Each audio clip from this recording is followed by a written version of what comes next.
Selamat malam, selamat bergabung di channel Yuk Sadar dan kita akan live selama 1 jam. Kita akan ngobrol apapun tentang kesadaran, tentang spiritualitas, tentang kebatinan, tentang ranah batin, mental. Kalian mau nanya apapun akan aku bantu jawab sebisa aku. Jadi teman-teman yang mau nanya apapun berkaitan dengan spiritualitas, yuk kita ngobrol. Kita bahas selama 1 jam.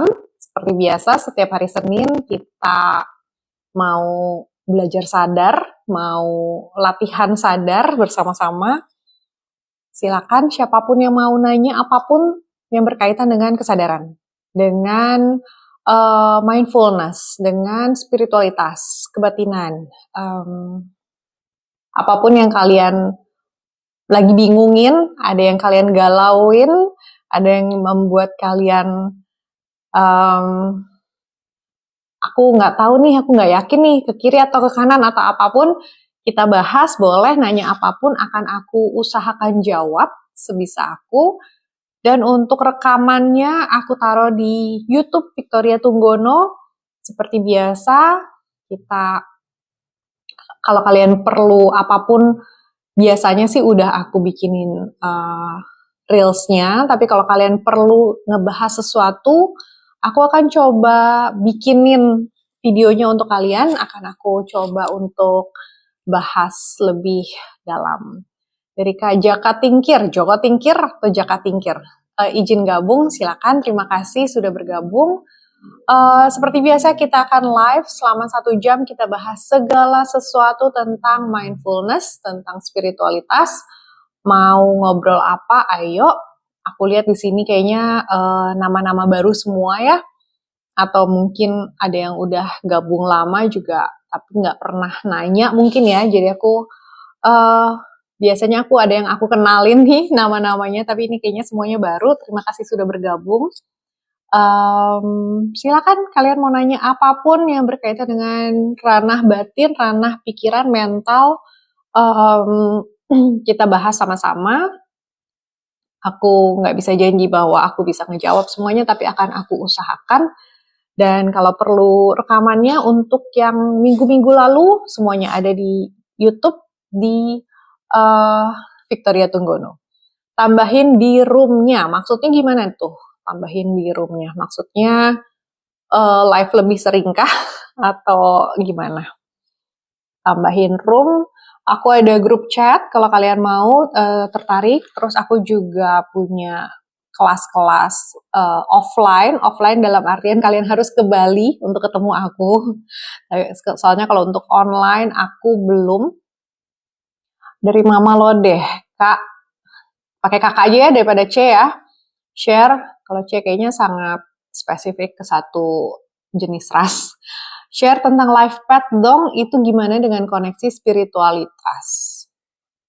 Kalau spiritualitas itu kan masing-masing orang, tapi juga sebuah pengalaman yang sangat personal, tapi juga semua orang mengalami dengan cerita yang berbeda. Sedangkan life path adalah cara kita cara kita menjalani hidup. Misalkan ada orang life path-nya satu, dia spiritualitasnya akan berhubungan dengan cara dia mengendalikan diri atau menguasai diri atau memimpin dirinya sendiri sehingga dia bisa menjadi pemimpin untuk orang lain juga. Jadi belajar dari rasa mungkin gak pede atau rasa mungkin selama ini disuruh ngikutin sesuatu untuk menjadi leader. Nah, proses dia menjadi leader itulah perjalanan spiritualitas si life path 1. Sedangkan life path 2 tugasnya adalah menjadi jembatan antara dua orang atau banyak orang, menjadi pembawa kedamaian atau diplomat atau seorang yang bisa semacam PR gitu ya. Jadi kalau life path 2 tugasnya adalah belajar untuk menemukan kedamaian di dalam diri supaya apa yang diupayakan untuk orang lain itu bukan sesuatu yang menekan diri. Jadi kan life path 2 itu adalah pembawa kedamaian, pembawa harmoni untuk orang-orang sekitarnya. Jadi jangan sampai demi kedamaian orang tapi mengorbankan diri sendiri. Jadi life path 2 itu adalah orang-orang yang harus menemukan kedamaian dirinya sendiri supaya bisa membawa kedamaian untuk orang lain.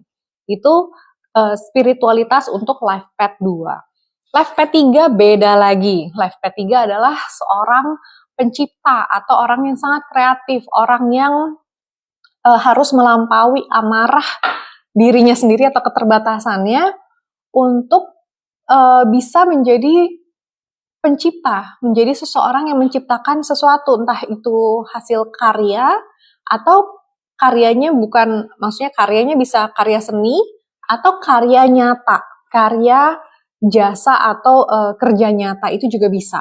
Jadi life path 3 itu untuk menemukan kreativitas dirinya supaya tidak lagi ngikutin orang atau terbatas atau ditekan oleh orang lain.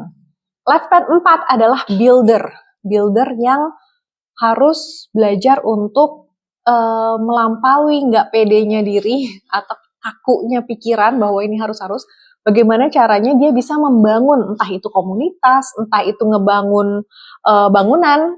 Banyak juga kontraktor atau arsitek itu yang saya lihat angka 4 life path-nya dia nggak ngebangun komunitas, tapi dia membangun benar-benar bangunan real, itu juga bisa.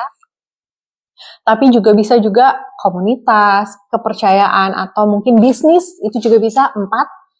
5 itu bagaimana dia belajar spiritualnya itu lewat berbagai hal yang dia alami dalam hidup, entah itu perjalanan, entah itu bentuknya masalah-masalah, entah itu punya banyak circle dan belajar dari sana gitu. Jadi beda-beda, setiap life path itu punya cara berbeda untuk masuk ke dalam spiritualitas.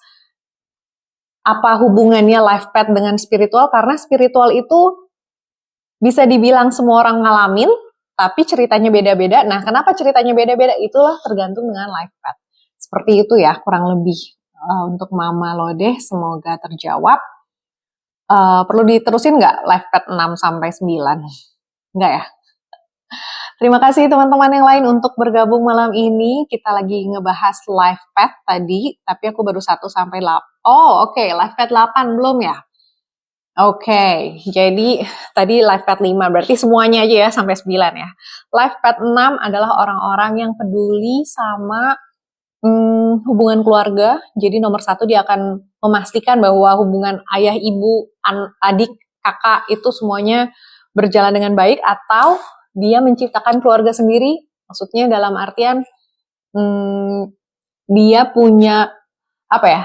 Life path 6 itu biasanya mau membangun keluarga daripada berkarir. Lebih ke mementingkan bagaimana ini keluarga harmonis dan sebagainya gitu ya. Itu life path 6. Dan ketika dia fokus ke keluarga, maka biasanya si life path 6 ini adalah orang-orang yang membawa rezeki untuk satu keluarga. Apa istilahnya jamnya tuh di dia atau magnetnya tuh di si life path 6 ini. Life path 7 adalah orang-orang yang banyak kontemplasi sepanjang hidupnya. Mungkin bisa dibilang orang yang paling bijaksana di keluarga. Kalau ada yang 7, biasanya kalian punya pemikiran yang lebih mendalam atau pemahaman yang lebih tinggi tentang kehidupan dibanding anggota keluarga kalian yang lainnya. Jadi angka 7 adalah orang-orang pencari kebenaran dan biasanya bijaksana, kalem, punya banyak fans atau disukai banyak orang karena lebih tenang, chill daripada life path yang lain di keluarga. Biasanya gitu ya. Nah, life path 8, kenapa penuh gejolak? Yes, karena 8 itu tugasnya adalah mencapai sesuatu. Jadi kalau 8 kita ngomongnya entrepreneur, atau di keluarga biasanya yang 8 itu mau dia bikin upaya apapun dalam hal bisnis biasanya berhasil. Mau itu bisnis, mau itu jasa, atau kalau enggak sama sekali ke sana, tapi biasanya apapun yang dia pikirkan tercapai, atau manifestor.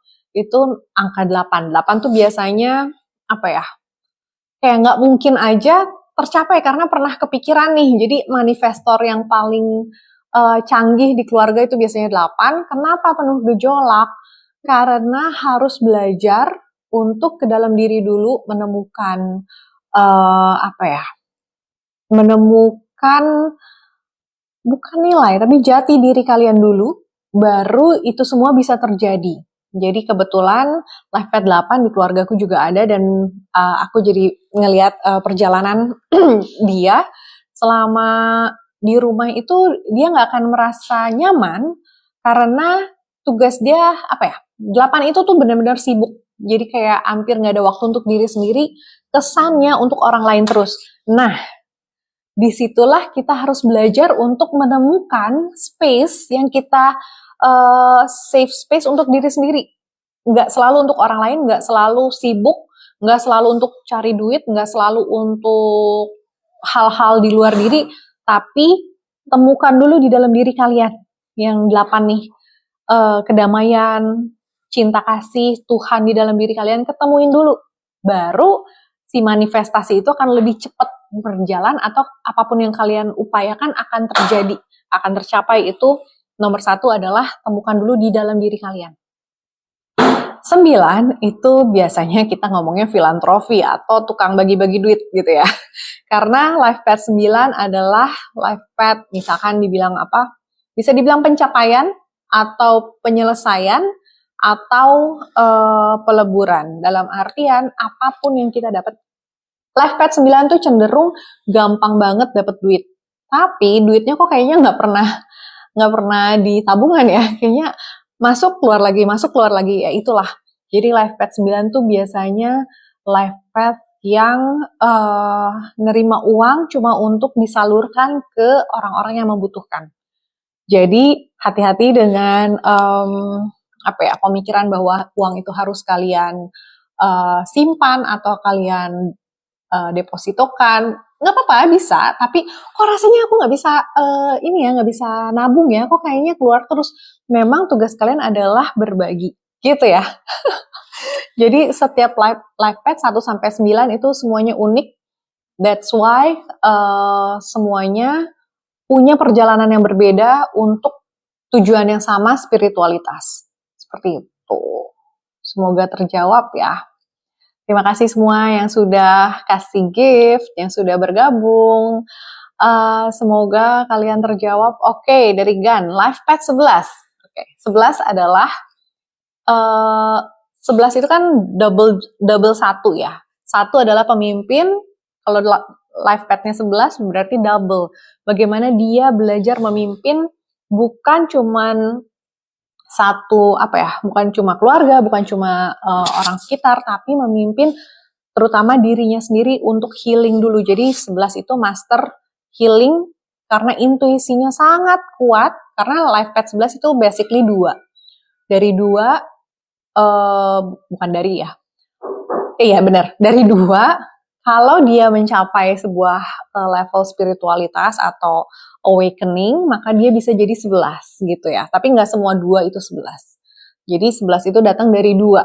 Nah, 2 yang intuisinya sangat kencang, sangat intuitif dan harus belajar healing dalam artian mungkin waktu masa kecil tertekan atau nggak terlalu bisa menyampaikan aspirasi. Nah, si 11 ini adalah 2 yang belajar untuk melampaui batasan-batasannya, bukan cuma untuk membawa kedamaian, tapi untuk healing diri sendiri, supaya bisa menginspirasi orang lain untuk ikut healing juga, seperti itu. Jadi, Life Path 11 itu punya tugas khusus, yaitu membantu atau menginspirasi orang untuk perjalanan healingnya atau perjalanan spiritual orang-orang di sekitar. Tapi nomor 1 adalah harus healing dulu diri sendiri, baru bisa bantu orang. Seperti itu. Dudu, malam coach, selamat malam. Terima kasih. Lanjut Kak. Oke, Life Path 7 udah ya, Eze. Lanjut, berarti Life Path 22 itu adalah 4 yang tugasnya kan 4 itu membangun atau konstruksi atau sesuatu yang punya fondasi. Jadi 4 itu punya fondasi yang kuat, 22 adalah 2 tambah 2, ya kan? 2 itu adalah membawa kedamaian, balance, ditambah, jadi balance-nya double, ditambah fondasi yang kuat. Artinya apa? Berarti apapun yang dibangun itu bukan di level keluarga, bukan di level bangunan lagi, tapi kalau bangunan mungkin levelnya kayak gedung atau mall. Jadi bukan cuma rumah yang kecil, tapi kalau dua-dua biasanya levelnya udah level mall, level shopping center, level bangunan pencakar langit, benar-benar selevel besar banget, atau company atau mendirikan sebuah perusahaan yang internasional atau multinasional mungkin, minimal nasional. Jadi skopnya bukan cuma lokal, bukan cuma regional di satu daerah atau satu tempat, tapi levelnya mencakup mungkin lebih dari satu provinsi, bisa jadi satu negara, atau bahkan mancanegara. Jadi levelnya besar ya, 22 itu, atau 4. Jadi namanya master builder, adalah seorang yang membangun sesuatu yang besar. Aku pernah kenal cuma satu orang master builder, belum pernah ketemu yang lain, dan beliau adalah salah satu yang ya levelnya antara multinasional tapi cabang Indonesianya berarti di level nasional, jadi gede banget, apa ya, energi dia gede banget sampai dia bisa menciptakan sesuatu yang di level nasional gitu. Terus untuk 33 adalah master teacher seperti saya, tugasnya adalah mengasuh, membimbing orang-orang, dan ya mungkin seperti kalau 6 aja itu adalah tugasnya mengasuh keluarga, maka 33 adalah mengasuh orang di luar keluarga, lebih banyak orang lagi daripada keluarga doang. Jadi tugasnya adalah mengasuh, membimbing sesuatu berkaitan dengan nurturing, seperti itu. Semoga terjawab semua ya, udah ya, 1 sampai 9, 11, 12, 11, 22, 33 itu semua live pad udah aku bahas. Jadi untuk yang mau rekamannya bisa cek di YouTube Victoria Tunggono. Oke, Superboy, Sampurasun, Rampes, Cowok Komplek, terima kasih. Ini siapa nih? Fortis Fortuna, 8 Infinity ya. Jadi makanya 8 itu karena Infinity dia juga sibuk banget, kayaknya nggak ada waktu untuk diri sendiri. Nah, Life Pad 8 tugasnya adalah slow down, menemukan space untuk diri, supaya kalau kita udah punya, apa ya, kita nggak bisa bantu orang kalau kita nggak punya apa-apa. Jadi supaya kita selalu punya asupan yang infinity juga, kita menciptakan abundance itu di dalam diri, maka kita baru bisa menarik abundance di luar diri gitu ya. Itu untuk Life Pad 8. Oke. Apalagi nih, anak rimba, telat gabung, bisa nggak diulang dari 1? Nanti sepertinya aku udah pernah deh bikin reelsnya, dibuka lagi ya reelsnya tentang numerologi atau tentang life path. Udah ada kok videonya. Mama Lodeh, ya Kak, tapi kok persaingannya mengerikan ya? Bener sih, aku 24 jam rasanya kurang, iya. Jadi cobalah untuk menemukan,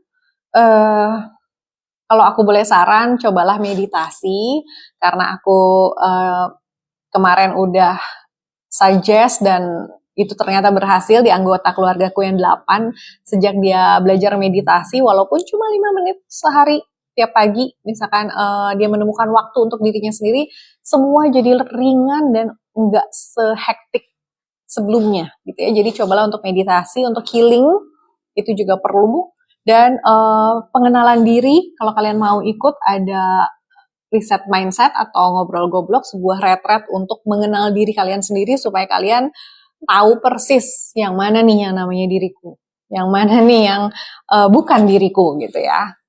Jadi kalau mau ikutan boleh daftar untuk reset mindset bulan Januari. Tanggalnya aku masih nanti akan aku share di sini. Oke, Kak, kalau sekarang aku nggak bisa marah, kenapa sekarang aku nggak bisa marah sama orang yang nyakitin aku? Karena selalu mencoba pahami perspektif diri mereka. Itu bagus kalau nggak lagi marah-marah ke orang. Tapi apakah kamu jadi marah sama diri sendiri ataukah ada sesuatu yang membuatmu kurang? Cuma dengan memahami perspektif itu kan salah satu bentuk kedewasaan diri, bahwa kita mencoba memahami perspektif orang itu adalah kedewasaan. Tapi apakah masih ada rasa kesal atau rasa pertanyaan yang tidak terjawab di situ, karena itu artinya belum fully healed, belum betul-betul sepenuhnya sadar atau sepenuhnya berkesadaran atau sepenuhnya mindful.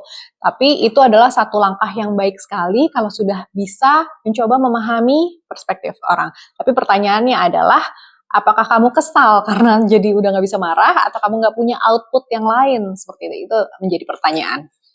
Kalau masih, oh ya aku udah bisa begitu, tapi aku masih belum selesai banget nih, aku masih nggak ngerti. Nah itu masih harus perlu kelas healing seperti itu ya. Aduh, pakai bahasa Sunda, apa namanya, dudu ya, Sunda pisan.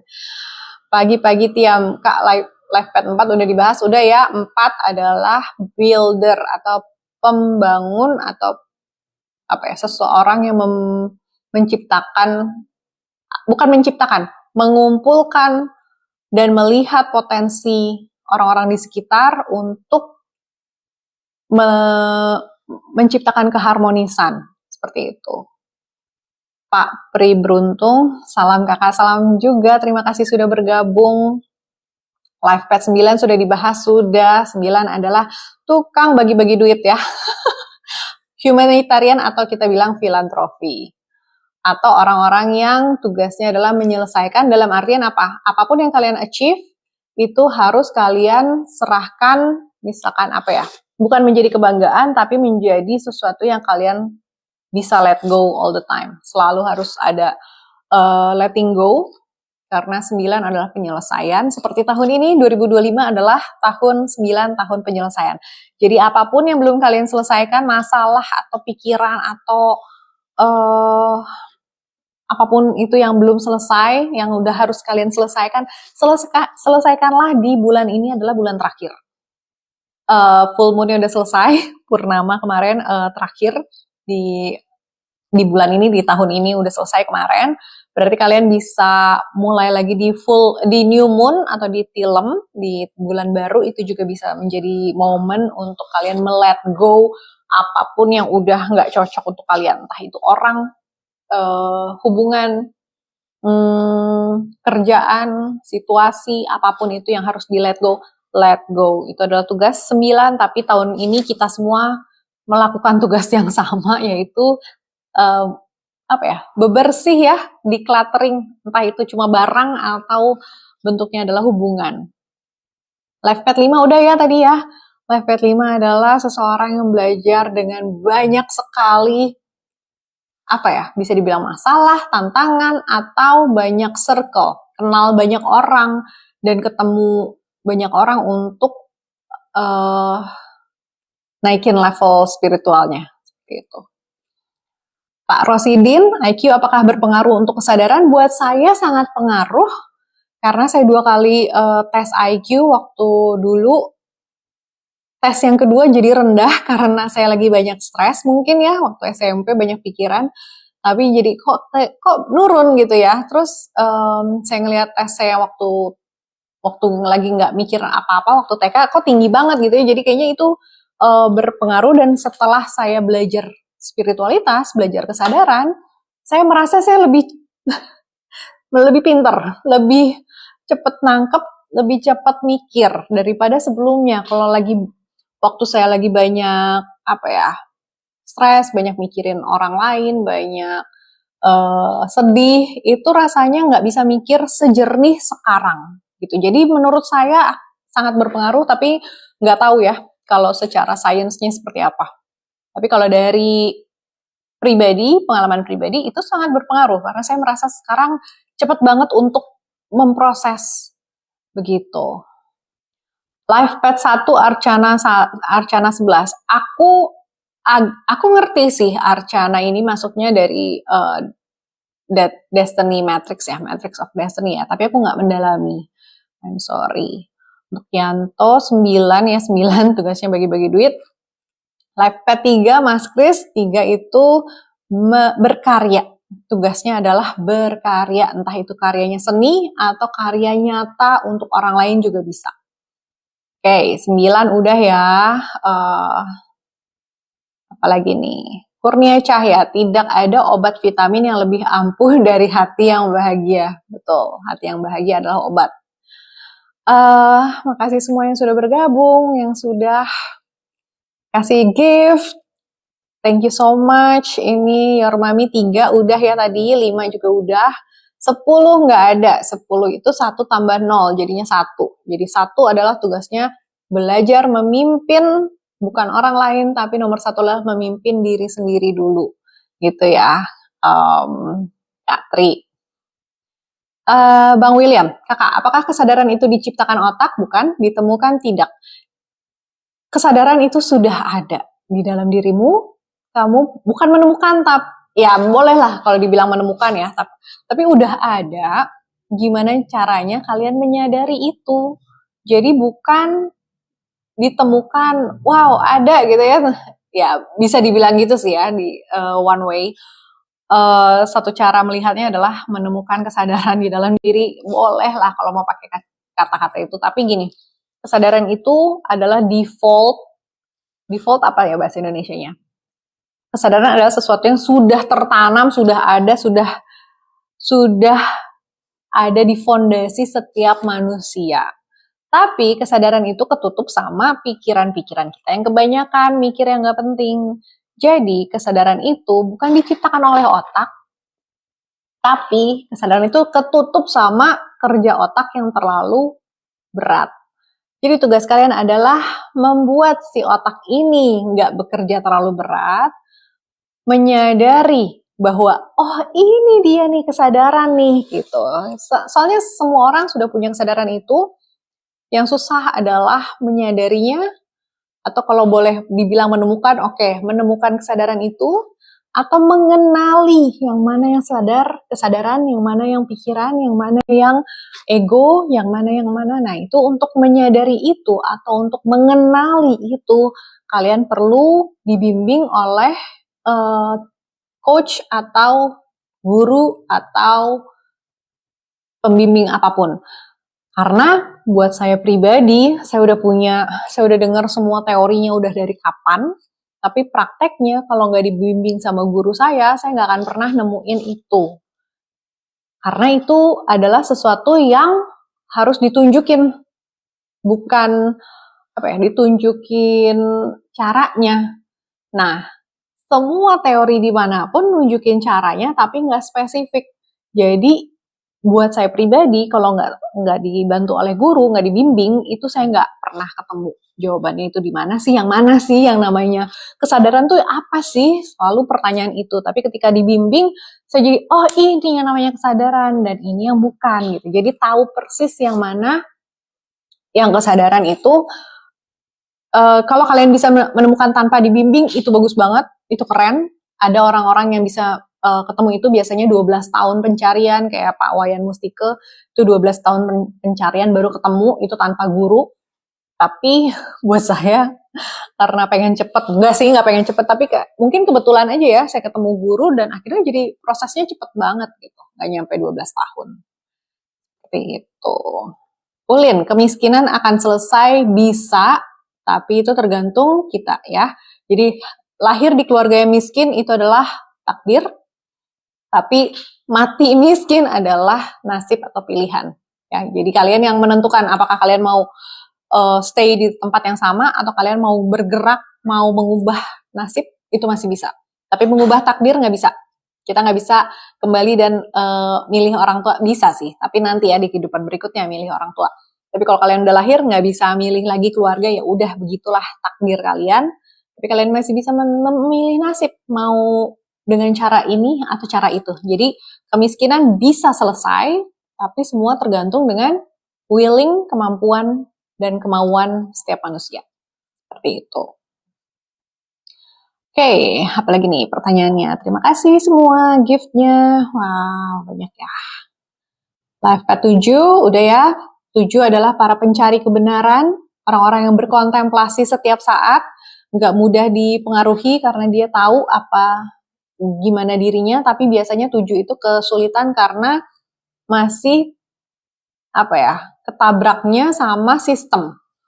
Jadi untuk menemukan, jadi gini, life ke-7 adalah orang-orang yang biasanya sangat mudah untuk masuk ke spiritualitas atau sangat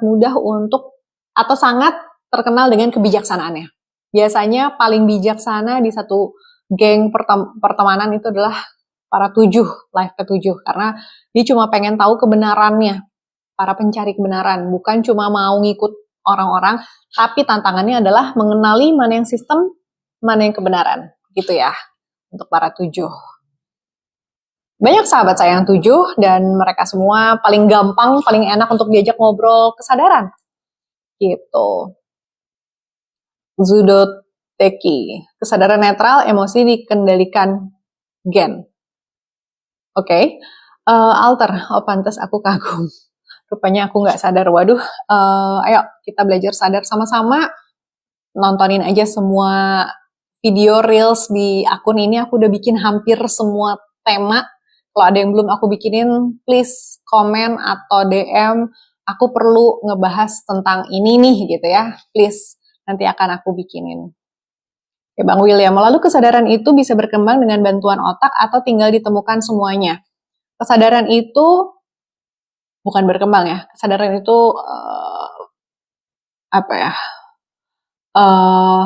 naik ya. Ya bisa juga sih dibilang berkembang.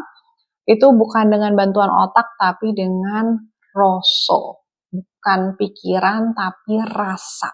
Atau bilangnya, suksma sejati atau sang atman, atau bahasa kalian apa? Ada orang yang bilang Nur Muhammad, ada yang bilang kesadaran Kristus. Nah, itulah yang membantu kalian untuk menapaki kesadaran, naikin kesadaran level, atau membangun kesadaran itu dengan cara Nomor 1, meditasi, digali lagi rasa, dikenali. Nah, itu adalah latihannya dengan meditasi, praktisnya meditasi. Tapi perlu juga untuk ketemu orang-orang yang sepemikiran, sefrekuensi, supaya kita ada, nomor 1, perlu bimbingan dari orang yang sudah sampai duluan, untuk tahu bahwa kita nggak salah jalan. Yang kedua adalah diskusi dengan orang-orang yang sepemikiran. Buat saya pribadi, saya kebetulan beruntung karena saya bisa diskusi dengan guru saya, dengan ibu saya, dengan keluarga saya. Tapi kalau kalian nggak punya di keluarga atau guru yang bisa ngomong seperti ini, cari teman-teman yang ngobrolnya nyambung tentang spiritualitas. Nah, itu akan membantu untuk diskusi. Karena kalau kita sendirian, kita akan muter di situ-situ aja dengan pengetahuan kita yang terbatas atau pengalaman kita yang terbatas. Tapi kalau kita bisa diskusi, ngobrol sama orang yang udah duluan atau yang lagi menjalani sama-sama, kalian akan dapat input bahwa ternyata ini nggak salah, ternyata ini juga sesuatu yang bisa dilakukan gitu ya. Terutama paling mudah adalah ngobrolnya sama guru atau sama coach yang udah duluan sampai, supaya kita nggak terlalu buang waktu atau buang energi di hal yang misalkan ternyata kita di situ-situ aja tuh muter-muter lagi, karena kita sekolah sama teman-teman kan sama-sama istilah ya, orang buta ngeliding orang buta gitu ya, jadinya nggak nyampe-nyampe. Tapi carilah orang yang sudah sampai atau sudah pernah melewati, mengalami, supaya kalian juga save time, save energy gitu untuk perjalanan kalian, seperti itu. Oke, anak rimba ya. C, sampai di titik ini berkat belajar atau kejadian memaksakan. Ya, biasanya orang kepaksa untuk berspiritual atau untuk sadar, bukan kepaksa, tapi karena dari awal selalu ada penolakan sehingga kesannya dipaksa. Padahal itu memang sudah ada panggilan dari batin, mungkin dari usia yang lebih muda. Tapi karena kita ngeyel, biasanya jadinya sampai harus, biasanya nih ya, yang terjadi adalah Pertama, divorce atau perceraian itu adalah biasanya hal yang menjadi titik balik seseorang untuk menjadi berspiritual, itu perceraian atau patah hati karena cinta. Yang kedua, bangkrut itu atau sesuatu yang berhubungan dengan uang atau sesuatu yang berhubungan dengan status, dengan jabatan, dengan pencapaian itu hilang begitu aja. Nah, itu adalah biasanya cara orang-orang untuk masuk ke spiritual. Kenapa kita harus mengalami itu antara perceraian atau kebangkrutan? Karena seharusnya di usia yang lebih muda kita udah dipanggil, udah diingetin, udah diajak ke arah sana. Tapi nggak mau aku masih mau menikmati duniawi, aku masih mau di comfort zone. Akhirnya sampai jiwa kita udah lelah nih, sampai akhirnya ya udahlah ditabrakin aja deh sampai. Atau misalkan yang ketiga adalah sampai udah mau mati ya, near death experience juga bisa. Sampai harus mengalami itu sampai sakit yang mungkin kanker atau jantung atau sesuatu yang sangat fatal, sehingga kita baru mulai mau berspiritual. Kenapa? Sebetulnya nggak harus begitu, tapi biasanya kita kayak, orang lain juga aman, gue juga enggak, aku masih bisa kok dengan cara seperti ini dan sebagainya. Akhirnya ya jiwa kita yang meronta, akhirnya ya udahlah ditabrakin aja, hancur sekalian. Karena ketika sudah hancur baru bisa dibangun kembali. Tapi kalau kita udah punya sesuatu yang kita bangun, untuk ngelepas itu kan susah. Makanya akhirnya dihancurkan oleh alam. Nah, itu yang lebih menyakitkan lagi ya. Biasanya seperti itu. Lionel, cerdas teorinya. Selamat malam, salam sehat. Salam sehat juga, terima kasih. Kesadaran itu netral, emosi kita dikendalikan oleh genetika. Ya, benar. Ini yang tadi aku agak bingung konteksnya, tapi benar. Jadi kesadaran itu memang selalu netral, makanya ada kelasku namanya kelas seni berpikir netral. Bagaimana untuk mencapai netral aja susah.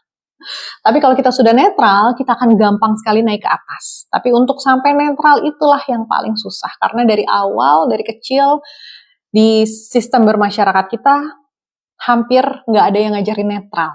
Ya kan? Itu yang sulit. Jadi kalau udah bisa netral, naik ke atas lebih gampang lagi.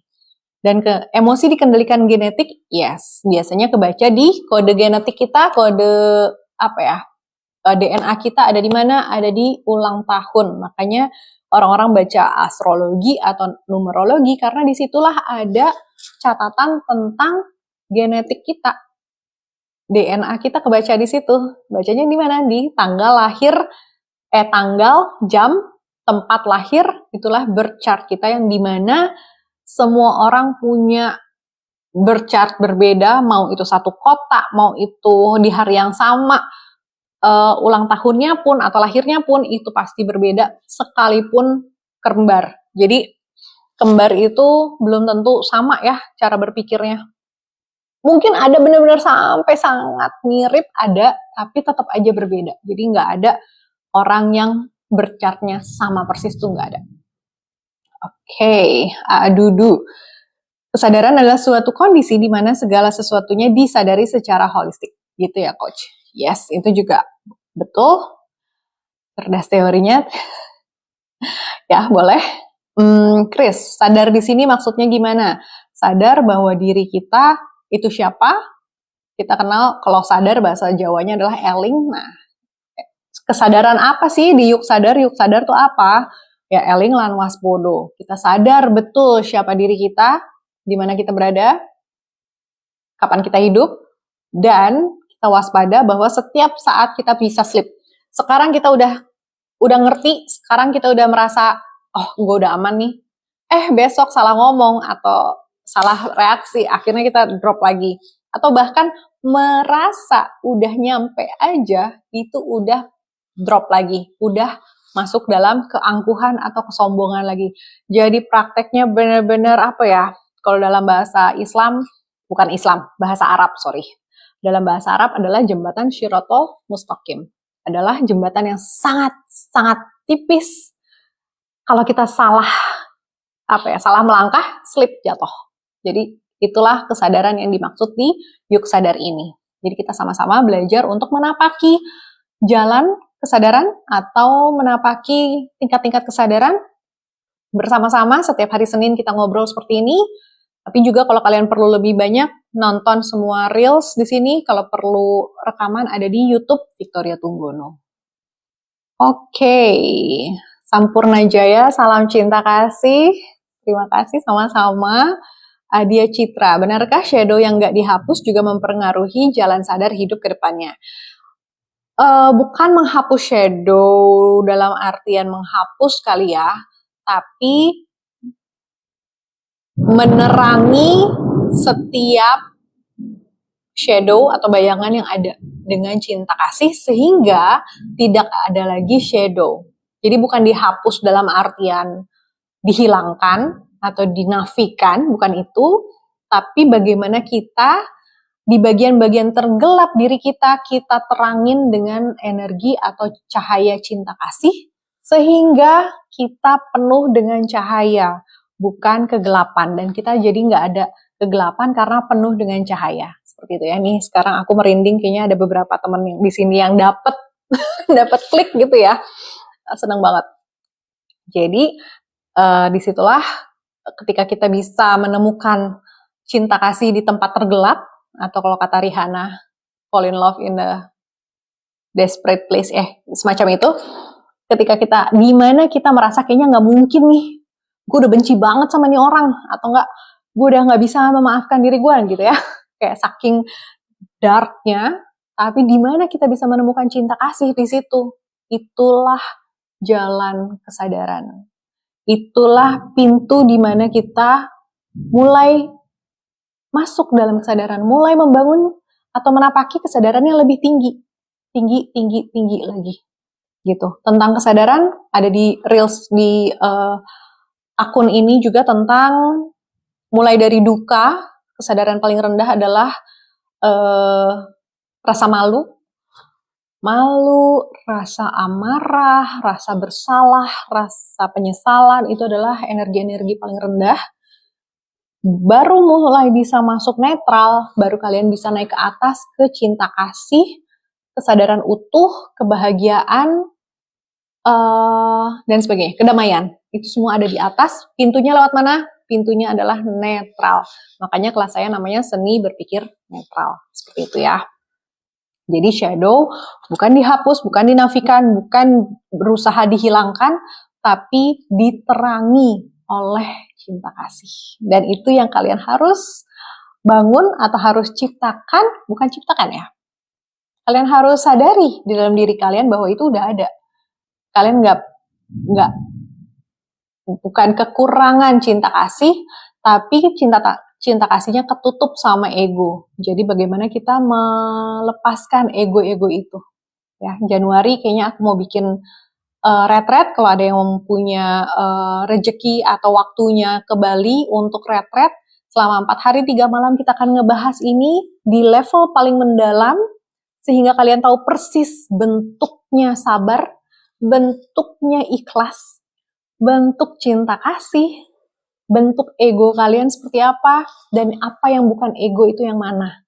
Ya, kalau kalian mau tahu persis, itu nanti kita akan bahas di program Reset Mindset, atau aku sebutnya ngobrol goblok. Kenapa harus retret atau harus ketemu? Karena aku nggak akan ngajarin kalian apapun. Aku cuma akan menerangi jalan supaya kalian jalanin sendiri. Kalau aku kasih tahu sekarang nggak akan nyampe juga. Aku mau ngomong sekarang nih, kalian nggak akan klik. Karena kalian harus menapaki jalan itu sendiri. Jadi nggak harus sama aku, ada banyak banget coach di luar sana tentang kesadaran ini, tapi kalau sama aku caranya adalah diskusi filsafat kritis dengan program yang aku sebut namanya adalah ngobrol goblok. Selama 4 hari 3 malam di Bali, kalau kalian tertarik DM aku. Oke. Arya, caranya gimana Kak? Aku rasa barusan ya caranya. Jeff Taffy, maaf live pad saya 11 atau 2. Jadi gini, 02 berarti kan 4. 19 tambah 87 itu berapa? Nah itu digabungin tuh.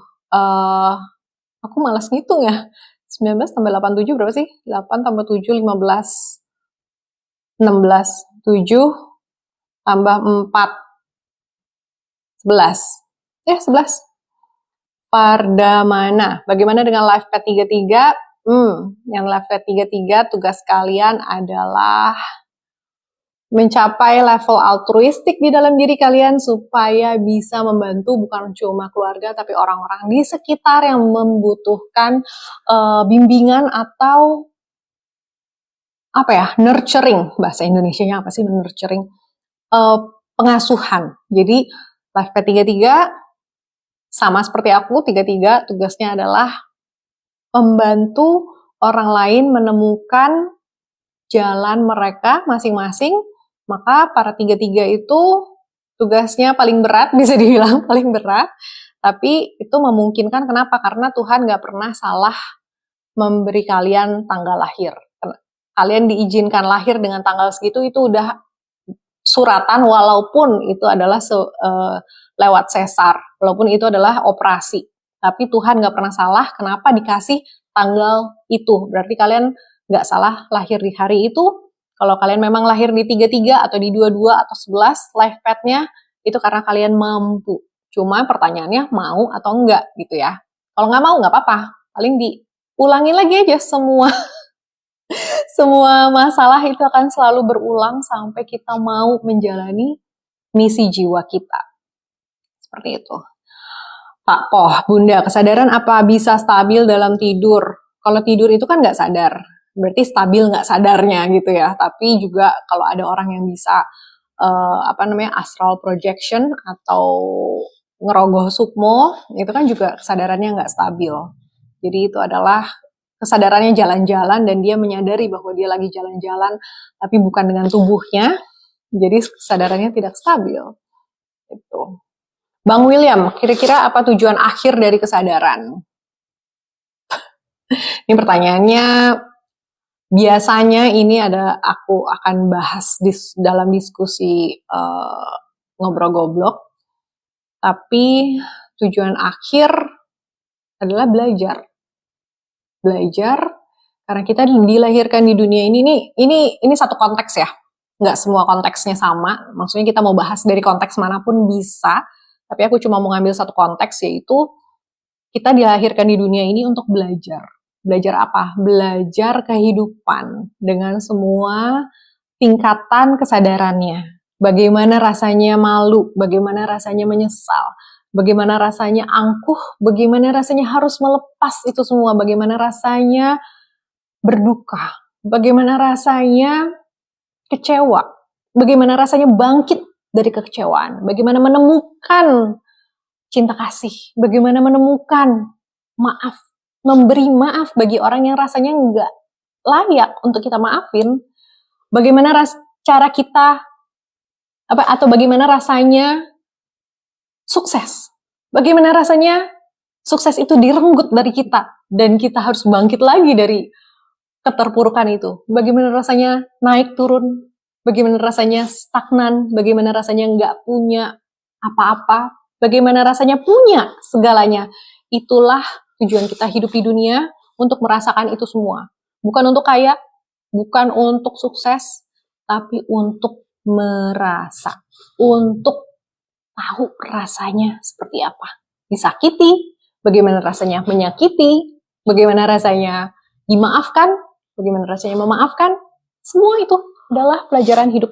Jadi, tujuan akhir kesadaran adalah menyadari bahwa itu semua adalah satu rangkaian pembelajaran di sekolah panjang yang bernama hidup. Seperti itu. Semoga ini ya, resonate atau enggak. Boleh komen resonate atau enggak. Kalau enggak, mari kita cari konteks yang lain. Kayak Adrista, sehat selalu, berkelimpahan berkah rezeki untuk kita semua. Tatastu, amin.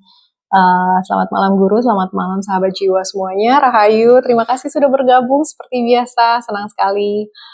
Oke, Dark Night of the Soul pada waktunya yang tepat akan menjadi pilihan utama. Mau nggak mau, harus dilewati, ya. Oke, GL Kotak. Kalau bisa kita di sini nggak pakai bahasa Arab. Kalau bahasa Inggris, kalau aku emang kebiasaan, tapi aku berusaha untuk selalu berbahasa Indonesia, atau boleh Sanskerta, atau boleh bahasa daerah, silakan, karena aku mau membiasakan kita semua lebih berbudaya Nusantara ya daripada berbahasa asing. Aku juga berusaha untuk lebih Indonesia karena nenekku Inggris, jadi aku kebiasaan bahasa Inggris. Tapi ayo kita budayakan lagi bahasa asli kita, leluhur kita, Nusantara. Oke?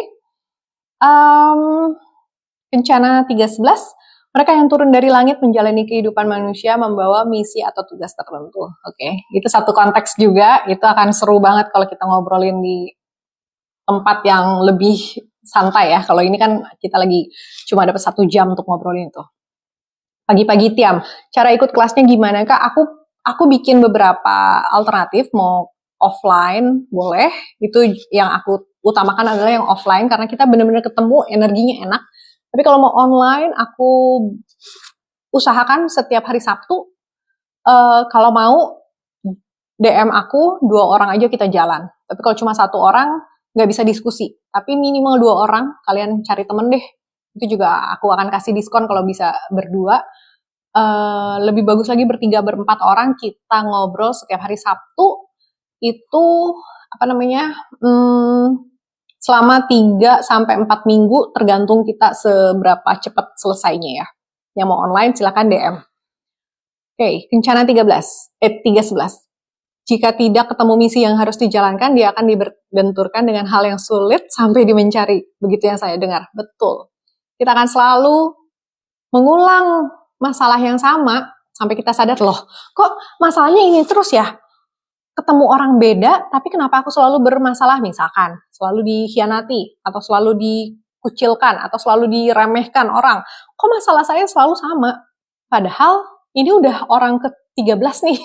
Kok pola berulang? Nah, ketika kita menyadari bahwa kita ada di loop, ada di sebuah pola yang berulang, maka kita akan mencari celah di mana kita bisa nge-break atau menghentikan loop itu supaya kita bisa bangkit. Yang kalau kalian yang nonton The Matrix mungkin akan memahami rasanya gimana ketika harus memilih pil merah atau pil biru. Pil biru adalah zona nyaman kalian. Enggak, aku nggak ada masalah. Aku baik-baik aja, nggak perlu itu semua. I'm good. Itu adalah pil biru. Tapi pil merah, sebuah perjalanan yang roller coaster, tapi worth it banget menurutku ya. Menurutku sangat worth it semua perjalanan Dark Night of the Soul itu. Jadi kalau kalian sudah siap untuk naik roller coaster, boleh kontak aku. Cara mulainya gimana? Meditasi. Pasien Pak Purnomo bahas pemahaman tingkat tinggi, menarik nih. Ikut ya Kak, silakan. Terima kasih sudah bergabung, tapi kayaknya kita cuma punya waktu ya 15 menit aja ya. Karena kita udah hampir 1 jam. Dari Arya Aji Bilkaf, susahnya namanya. Terima kasih. Pak, pasien Pak Purnomo dulu kuliah di filsafat? Tidak, karena kalau filsafat, enggak, saya kuliahnya interior design. Filsafat saya dapatkan dari perjalanan menulis buku Gerbang Nusantara, Candi Nusantara, Jagat Nusantara. Itu yang membuat saya berperjalanan di ranah ilmu bukan filsafat ya. Ya, orang bilangnya filsafat Jawa. Ya, filsafat atau saya bilangnya ilmu Jawa atau kesadaran atau mindfulness, apapun itulah. Jadi namanya bebas, terserah, tapi saya menjalani ini karena awalnya saya menulis buku Gerbang Nusantara, itu trilogi dan itu penuh dengan filsafat Jawa, makanya saya jadi mulai ngerti gitu ya, mulai kenal. Jadi bukan dari kuliah, tapi dari perjalanan saya menulis. Anak rimba, berapa lama perjalanan sampai di titik ini?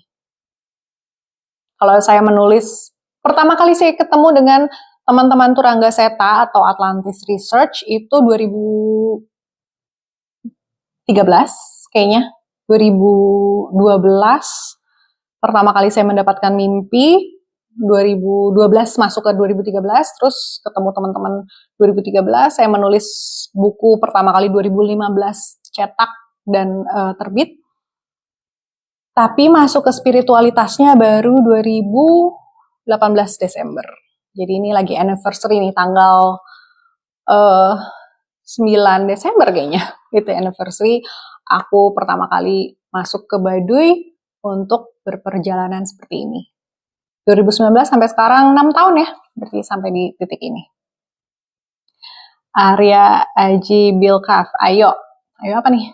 Mahrita Aini, mantap Kak, terima kasih. Oke, orang bisa menghadapi gelapnya, disitulah cahaya terbesar masuk. Ya, betul. Jadi temukanlah celah itu, walaupun itu kecil, tapi itu akan menjadi besar kalau kalian mengizinkan cahaya ilahi masuk menerangi ruang-ruang di sukma kalian, di relung jiwa kalian. Dan disitulah keajaiban tuh terjadi. Kalian akan merasakan indahnya hidup, indahnya dunia, cinta kasih itu seperti apa. Nih aku merinding nih dari tadi. Kalau di antara kalian ada yang mendapatkan energi yang sama, that's your higher self. That's your spirit guide. Pembimbing spiritual kalian, yaitu Nur Muhammad atau kesadaran Kristus yang ada di dalam diri kalian. Itulah yang sedang berbicara pada kalian saat ini. Rasakan kedamaian itu, rasakan sensasinya, dan ya udah kenalin aja bahwa di dalam diri kalian itu ada, bukan gak ada.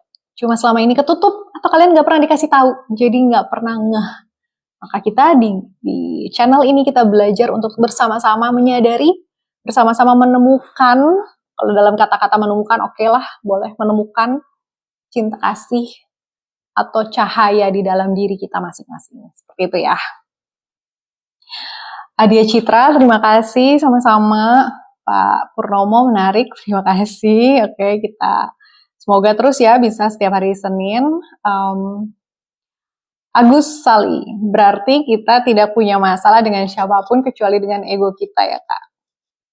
Betul banget. Masalah kita cuma ego, orang lain di sekitar kita cuma gambaran tentang masalah yang ada di pikiran kita. Revalino, halusinasi, onani, intelektual, maksudnya apa? Maksudnya ini lagi ngomongin apa nih tentang halusinasi ini? Pak Purnomo, kenapa ya Kak kalau onani bikin minder? Itu karena sistem kepercayaan atau sesuatu yang ditanamkan dari kecil sehingga ada rasa-rasa minder. Dan minder adalah salah satu energi terendah, paling rendah untuk dalam kesadaran. Apa ini? USGRD. Tante awet muda banget, terima kasih loh. Kalau berhubungan suami istri makin percaya diri, ya karena apa? Saktinya laki-laki itu ada di istrinya. Tapi kalau disimpenan itu udah beda. Itu bukan sakti, tapi itu adalah energi pinjaman sehingga bayar utangnya itu akan panjang dan menyakitkan. Jadi kalau bisa sama istri sendiri aja, karena kalau sama simpenan atau sama istri kedua, ketiga, keempat itu energinya berbeda dan bayar utangnya, bayar karmanya itu panjang ya. Jadi bukannya nggak boleh, tapi ya kan kita nggak mau ya susah dalam hidup. Kan kita maunya lancar dan dimudahkan gitu ya. Maka sama istri aja. Oke, Purba 3312 Rahayu. Sama-sama, terima kasih. Muhammad Sari, bukan idleness, cukup Kak kalau mau refleksi diri.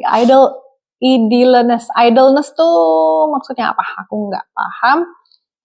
Refleksi diri, jadi tingkat kesadaran atau mindfulness ini, spiritualitas ini sangat berlapis-lapis. Kadang-kadang kita merasa refleksi cukup, oh aku udah kok gitu ya, tapi mungkin itu baru lapisan paling luar. Kalau kalian mau masuk sampai ke paling dalam, disitulah baru ada cahaya ilahinya. Tapi kalau masih cuma di luaran doang, akhirnya menjadi itu yang tadi katanya halusinasi lah, onani intelektual. Oh ya, dengan bahasa-bahasa itulah ya, terserah.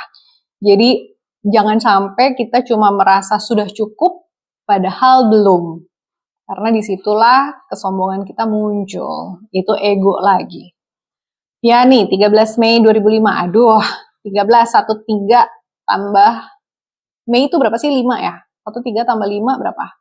9 tambah 2, 11 tambah 5, 16, berarti 7. Berarti, nggak tahu ya. Coba hitung lagi, tapi kayaknya life path-mu 7. Happy Senada, aku life path 6. 6 adalah tentang keluarga. Pak Purnomo, berat. Waduh, jangan berat-berat lah. Kita yang ringan-ringan aja. Kalau ngobrol sama aku, ngobrolnya goblok. Kultivasi spiritual baru masuk, bagus Bu. Terima kasih. Kenapa ya Kak, kalau utang sama teman biasa merusak hubungan pertemanan? Ya, jadi aku juga sudah berhenti hutang piutang dengan teman. Kalau emang nggak bisa, nggak punya duit sama sekali, mintanya sama Tuhan, bukan sama teman ya. Kalau mepet banget keluarga, kalau keluarga nggak bisa, udah mintanya sama Tuhan deh. Jangan sama teman karena soal uang itu saudara aja bisa berantem, apalagi sama teman. Nah, sangat kecuali ini orang udah berspiritual, itu beda. Tapi kalau orangnya masih sangat ego, wah itu ya tahu sendiri lah. Oke, terima kasih semua yang sudah bergabung nih. Apalagi nih?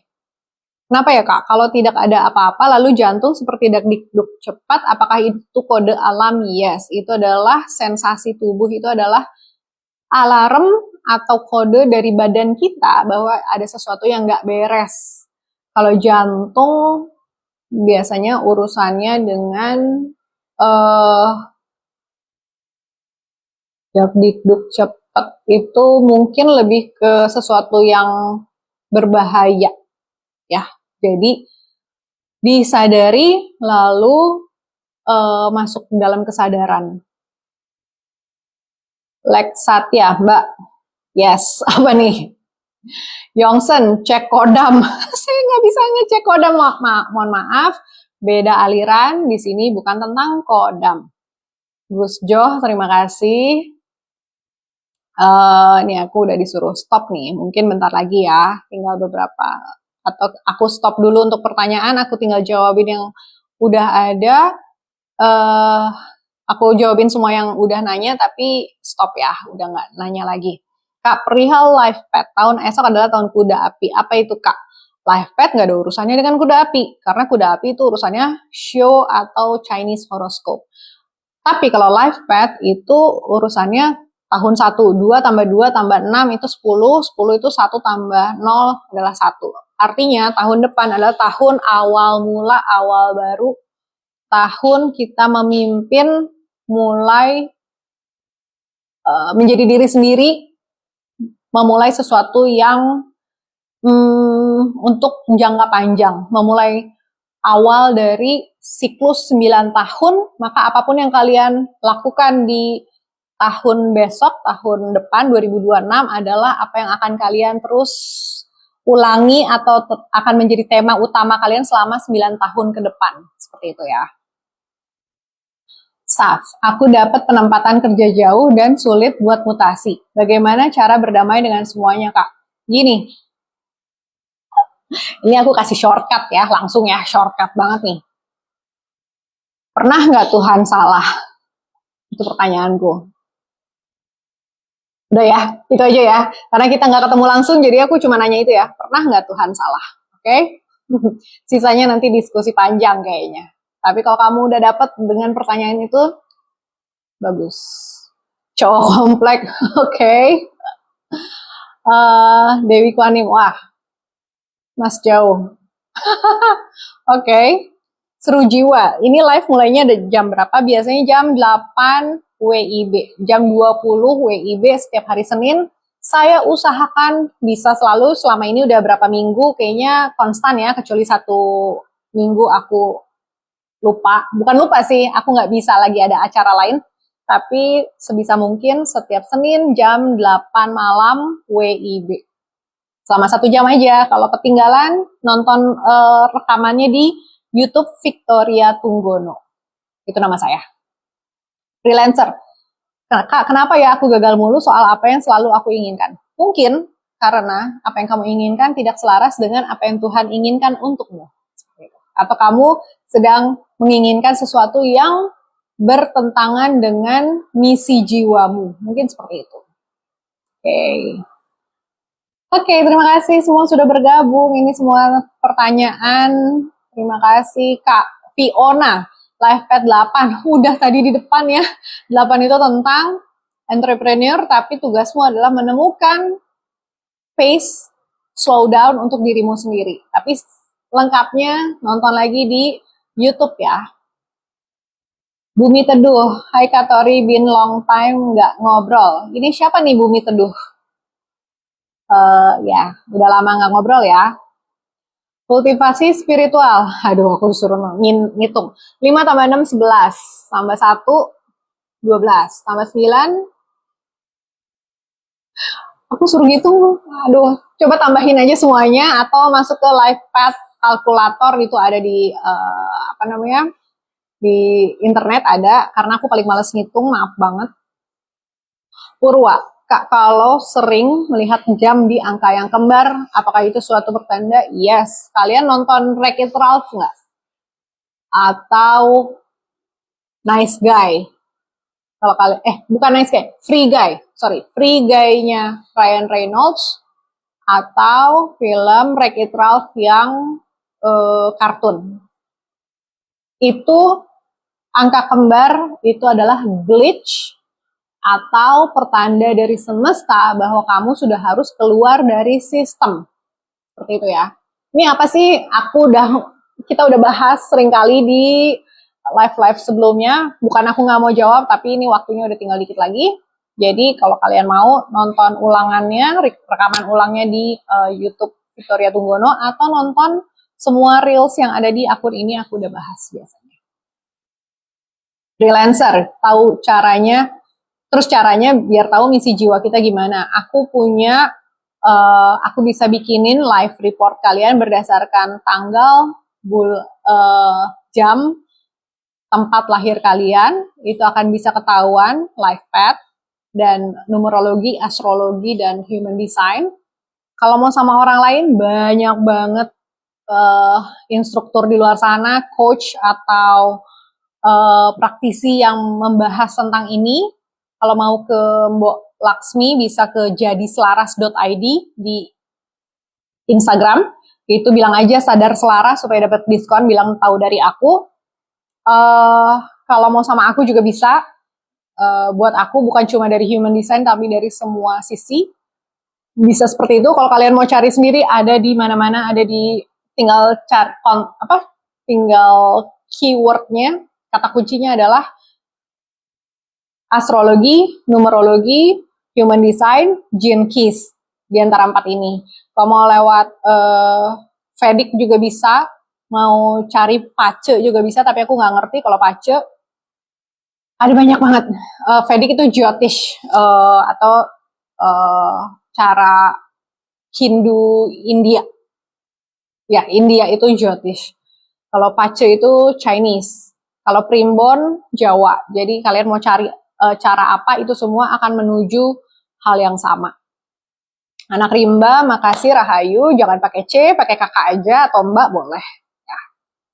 Makasih. Floyd Lawton, kalau tanya misi hidup sama Makco Kongco bisa nggak ya Kak? Bisa. Itu biasanya pakai pace ya, kalau pakai Makco aku baru denger. Tapi kalau yang kayak gitu-gitu bisa banget, cuman dengan cara Chinese. Kalau Chinese, pace aku nggak terlalu cocok. Kenapa? Karena itu lebih ke materialistis. Kalau aku lebih senang astrologi. Kenapa? Karena itu masuk ke ranah emosi dan karakter. Jadi itu buat aku lebih mudah memahami karena itu dari emosi, pola pikir, itu buat aku lebih gampang daripada ngelihat ranah materi atau keberuntungan atau power. Itu buat aku nggak relate. Jadi, tapi kalau mau nanya ke cara Chinese bisa. Jadi semua cara di setiap peradaban dunia itu ada. Bahkan cara American Indian ada, cara Irish, orang Viking ada, cara orang Batak ada Parmalim, cara orang, pokoknya semua peradaban dunia itu ada.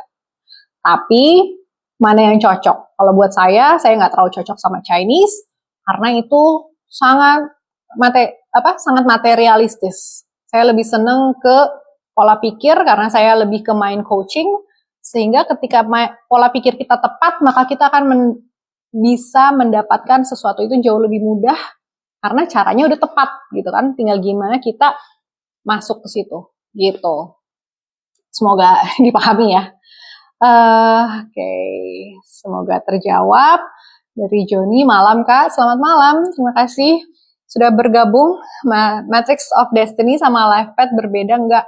Berbeda caranya. Kalau Matrix of Destiny itu lebih lewat, memang dengan angka lahir juga, tapi pendekatannya dengan tarot. Kalau buat aku, belum terbukti cocok, jadi aku belum resonate sama Matrix of Destiny. Karena aku coba dengan angka lahirku sendiri, aku kayak nggak relate sama sekali. Mungkin ada sedikit relate, tapi banyak enggaknya, nggak cocok. Tapi kalau kalian mau coba, silakan. Mungkin lebih cocok buat kalian. Aku cocoknya astrologi, numerologi, life path ya, numerologi. Sedikit tentang weton, tapi aku nggak terlalu mendalami banget, tapi aku paham sedikit banget dan itu cocok buat aku. Sama apa tadi? Human design dan gene keys. Jadi itu 5 buat aku cocok. Buat kalian silakan cari mana yang paling cocok untuk kalian. Oke, Joni, thanks, sama-sama. Richard Hendricks, hai, kamu terlambat sekali. Saya sudah mau selesai nih dan sudah di komen terakhir karena ya habis ini kita sudah mau tutup. Terima kasih sudah bergabung. Sama-sama untuk Joni. Oke, kita semoga minggu depan masih tanggal belasan ya, kayaknya masih bisa kita online. Yang punya rejeki dan waktunya untuk ke Bali disisihkan karena aku bikin kelas-kelasnya kebanyakan offline di Bali. Tapi kalau mau online juga boleh, silakan DM untuk kelas berikutnya. Biasanya aku mau coba buka di Sabtu pagi, kalau kalian ada waktunya boleh gitu. Oke, karena semua sudah selesai, pertanyaannya sudah semua terjawab. Terima kasih untuk kalian semua yang sudah hadir untuk berbagi energi. Aku dari tadi sempat merinding terus, berarti semoga kita di frekuensi yang sama ya. Dan kita bisa naik terus, kita belajar berkesadaran bersama, kita bangun kesadaran kita, menciptakan bangsa Nusantara yang gemah ripah lojinawi, yang sangat berbudaya, beradab. Ini aku dari tadi merinding lagi nih, mulai lagi. Semoga energinya nyampe untuk kalian. Terima kasih sudah bergabung, sudah berbagi energi malam ini. Kalau ada yang perlu lebih dari live, boleh kontak aku. Kiki Megah, Bali mana Kak? Bali, aku di Denpasar, tapi nanti aku mau bikin acara-acaranya di Ubud. Jadi, kalau mau yang di Denpasar, boleh. Kalau kalian ada punya tempat, boleh undang aku untuk diskusi-diskusi juga bisa. Oke, terima kasih sudah bergabung malam ini. Kita ketemu lagi minggu depan di waktu yang kurang lebih sama, di jam 8 malam WIB. Oke, terima kasih. Salam sadar, rahayu semuanya.